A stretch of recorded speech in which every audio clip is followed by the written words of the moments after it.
soon, with the advent of the railroad connecting Los Angeles to the rest of the United States in 1876, you have many, many more people coming in here. As evidenced by, some of these pictures right here. There were actually rate wars that happened where you could travel from St. Louis to Los Angeles for about $1. And that's pretty incredible, okay? So all of a sudden the relationship with the land changes, okay? So before there was a lot of questioning about whether you could,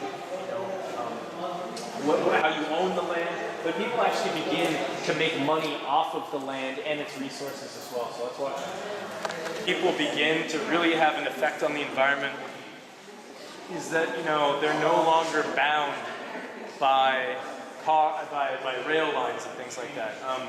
People, even as early as the early part of the 20th century, began to look down upon the public transportation system, claiming that it's dirty.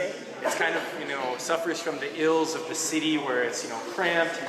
There's this social mixing where, people from, all sorts of social and economic levels are mixing together. And so some workers think, okay, you know what? We need something that is able to free us, to break us from these chains of oppression from these people that, have all the power and the traction companies.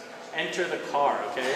So some viewed this as a piece of democratic machinery where they're able to actually say, okay, well, we are able to carpool and we are able to live in a certain place and not have to depend on the people from the public transportation companies, so they're able to free us, okay? So even though, yes, General Electric and other types of companies did acquire the large sections of the public transportation infrastructure after World War II, the seeds of disdain for the actual public transportation system were already well established before that, okay?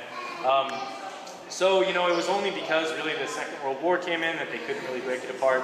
But it's interesting to note now that there's no longer, there's still, these, like the metro, but it's no longer owned by, say, like Henry Huntington or somebody like that. It's more of a public utility, and so people can, not think about it so derisively. But that was another thing. People start spreading out. People start using the land to grow oranges. Agriculture, kind of going back to one of the reasons why people first started coming here. And also oil. Oil is discovered in many pockets throughout the region and begins to be pumped out, and people begin to make a lot of money off of that. So it's a commodification of the actual land itself.